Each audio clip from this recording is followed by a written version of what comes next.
अब तक हम देख चुके हैं कि डूम दुनिया का लीडर बन चुका है। डूम लोगों से नए नए वादे कर रहा है और इधर अवेंजर्स इस बात से परेशान है कि एक रात में कैसे डूम दुनिया का लीडर बन गया। जिसके बाद ये सभी बैरन ज़ीमो का पॉडकास्ट देख के डूम को हराने का प्लान बनाते हैं, पर इनका प्लान कामयाब नहीं हो पाता और डूम की जीत हो जाती है।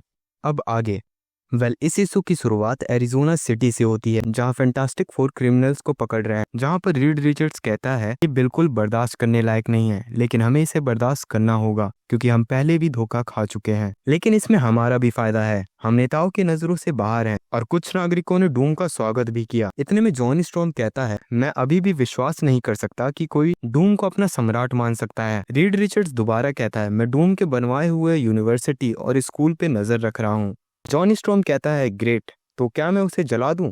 और ये सिर्फ पुराने ख्यालात के टावर हैं जहां सिर्फ माइंड कंट्रोल किया जा रहा है। रीड रिचर्ड्स कहता है, नहीं, वो सिर्फ नॉर्मल स्कूल है, इसे मैं भी अच्छा मानता हूँ। द थिंग कहता है, नहीं, ये भी डूम का कोई प्लान होगा और हम ये नहीं जानते कि ये क्या है, लेकिन हम ये जानते हैं हम जितना इंतजार करेंगे वो उतना ही ज्यादा अपनी ताकत और जनता के सामने अपने ओपिनियन को मजबूत करता जाएगा। सूजन स्टॉर्म कहती है, ये तो सच है बेन, तुम राजनीति से लोगों के दिलो दिमाग को जीतने की कोशिश कर रहा है। वो अपने आप को लेजेंड साबित करना चाह रहा है।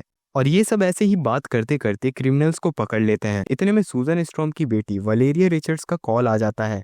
वो कहती है, मॉम, क्या आप बेंटली को जानती हो, जो फ्यूचर फाउंडेशन से है, डूम की चिंता कर रहा है, मुझे लगता है उसे एक दोस्त की जरूरत है। जिस पे सूजन स्टॉर्म हाँ कह देती है।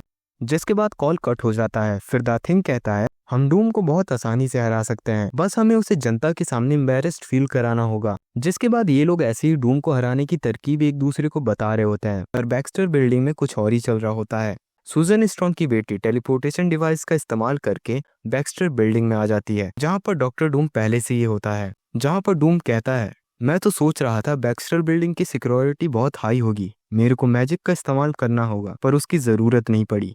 जिसके बाद वलेरिया कहती है, मैंने आपको एक फैमिली मेंबर के रूप में बुलाया, जिससे सारे अलार्म्स ऑफ हो गए। जिसके बाद वलेरिया बताती है कि कैसे वो अपने पेरेंट्स से झूठ बोल के यहाँ आई और वो डूम से एक गेम खेलने को भी कहती है, जिसमें वो दोनों अपनी सच्चाई के बारे में बताएंगे। जिस पे डूम कहता है, तुम वो वुमेन हो जिसने अपने जन्म से ही अपने एक्सपेक्टेशन को हाई रखा, और वो तुम हो जो डूम के फेवर, रिस्पेक्ट और लव के साथ हो, क्योंकि ऐसे बहुत कम लोग हैं जिनमें इन तीनों के गुण हों। जिस वजह से अपने सीक्रेट तुम्हें जरूर बताऊंगा। जिस पे वलेरिया पूछती है, क्या आप मेरे को बताएंगे एग्जैक्टली आपका प्लान क्या है? जिस पे डूम कहता है, मैं तुम्हें क्यों बताऊं जब मैं तुम्हें दिखा सकता हूं। डॉक्टर डूम अपनी सॉर्सरर सुप्रीम पावर से बिना किसी को दिखे कनाडा के म्युनिसिपल गवर्नमेंट में आ जाता है, जहां पर वोटिंग और पॉलिटिकल चीजें होती हैं। जिससे डूम वलेरिया से इसे जस्टिफाई करने को कहता है। जिस पे वलेरिया कहती है, क्या मेरे को म्युनिसिपल गवर्नमेंट को समझाना है? डूम कहता है, नहीं वलेरिया, लोकतंत्र कोई सा भी हो, फर्क नहीं पड़ता, मुझे ये बताओ लोकतंत्र क्यों जरूरी है और इसे क्यों बचाया जाए। वलेरिया कहती है, ठीक है, एक ऐसी दुनिया की कल्पना करो जहाँ कोई ऑर्गेनाइजेशन ना हो, कोई सरकार ना हो, हर कोई अपने स्वार्थ के लिए लड़ेगा,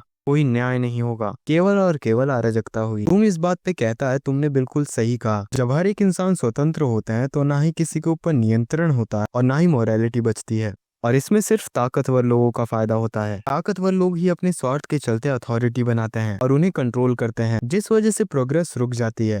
और डूम फिर एक सवाल करता है, तो क्या तुम ऐसे समाज को स्वीकार करोगी? जिस पे वलेरिया सोचती है, जब तक डूम नहीं आया था हमारी दुनिया लगभग 200 से ज्यादा देशों में बटी हुई थी, हर कोई अपने स्वार्थ के लिए लड़ रहा था। लेकिन वलेरिया अपने मन की बात नहीं कहती है, वो कहती है, आप ये सब किसके लिए कर रहे हैं? अब ये मत कहिएगा कि आप ये ह्यूमैनिटी या मेरे लिए कर रहे हैं। सच क्या है? डूम कहता है, सच बहुत आसान है, मैं महिमा चाहता हूँ, इससे बड़ा कोई मेरा लक्ष्य नहीं है, मैंने बस दुनिया को एकजुट कर दिया जिसे हर कोई संभव मानता था, और इससे ज्यादा मैं अपनी ईमानदारी का प्रूफ नहीं दे सकता। जिसके बाद वलेरिया कहती है, लेकिन तुमने जो ये बदलाव किया लोगों से बिना पूछे, तुमने बस इन पे अपना रूल थोपा है। लेकिन तभी डूम वलेरिया की बात काटते हुए कहता है, नहीं, मैंने इन पे कोई रूल नहीं थोपा। लेकिन वलेरिया कहती है, माफ करना, मैं तुम्हारी बातों पे ऐसे ही विश्वास नहीं कर सकती, मुझे सबूत चाहिए। जिस पे डूम कहता है, मैं इसीलिए बहुत तेजी से काम कर रहा हूँ ताकि पूरी दुनिया और तुम भी मेरी बातों का विश्वास कर सको। वलेरिया बहुत ज्यादा कंफ्यूज हो जाती है, वो कहती है, मेरे को समझ नहीं आ रहा मैं क्या कहूँ। डूम कहता है, कुछ मत कहो। और तभी वलेरिया अपने रूम में पहुंच जाती है, जहाँ पर उसे डिनर के लिए बुलाया जा रहा था। अगले दिन यूएन के हेडक्वार्टर में डूम सभी देशों के लीडर को बुला के पार्टी कर रहा होता है, जहाँ पर उसका पॉडकास्ट भी शुरू होता है। डूम कहता है, चीजें बदल रही हैं, हमारी जिंदगी हर दिन बेहतर हो रही है। डूम अपना भाषण दे रहा होता है, इस बात से अनजान होके कि फैंटास्टिक फोर की टीम यहाँ आ चुकी है और वो उस पे हमला करने वाले हैं। और द थिंग हेडक्वार्टर के बाहर सही समय देखते ही एक डूम बॉट को जमीन में घुसा देता है। इधर डूम अपने ब्रॉडकास्ट में कहता है, आज से मैं तुम्हें एक वरदान देता हूँ, आज से हम यूनाइटेड लातवेरिया हैं और अब से हम वैसा ही व्यवहार करेंगे। अब से किसी को इसलिए कमजोर नहीं समझा जाएगा क्योंकि वो बॉर्डर के उस पार पैदा हुआ। डूम इस विचार को खत्म करता है, अब से तुम कहीं भी जा सकते हो,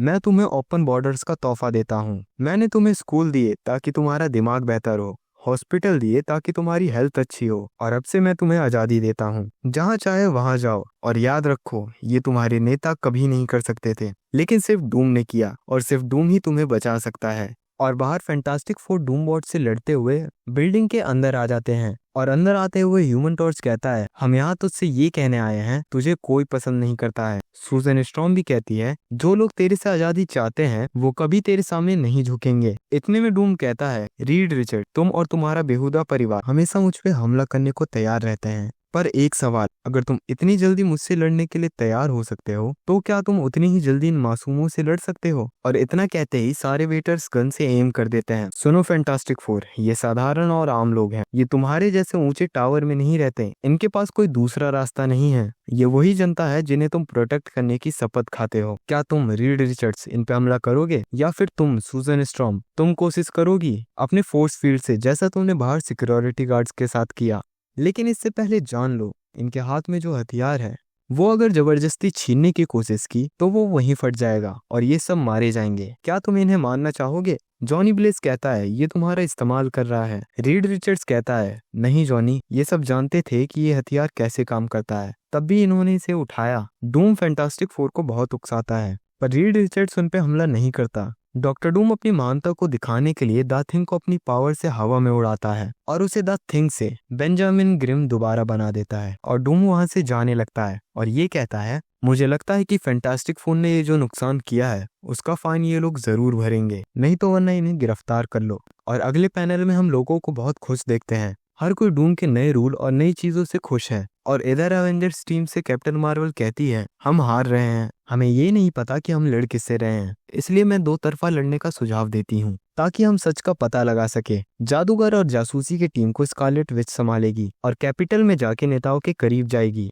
और ये पता करेगी कि कैसे डूम ने उन्हें अपने साथ चलने को मना लिया। और इतने बड़े ऑपरेशन के लिए ध्यान भटकाने वाला भी चाहिए ताकि सभी लोग डूम से मुकाबला कर सके, जिस पर आयरन मैन कहता है, वो पहले भी हमें हरा चुका है। इतने में कैप्टन मार्वल कहती है, उसने हमें शारीरिक रूप से नहीं हराया। और ऐसे ये लोग प्लान बनाते हैं डूम को हराने का। और इधर हम अगले पैनल में विलन्स को देखते हैं जो डूम के अगेंस्ट लड़ने के लिए तैयार हैं। और इसी के साथ सेकंड इशू भी खत्म हो जाता है और जैसे इस कॉमिक का थर्ड इशू आएगा मैं उसे एक्सप्लेन जरूर करूंगा। तब तक के लिए लाइक एंड सब्सक्राइब जरूर करें।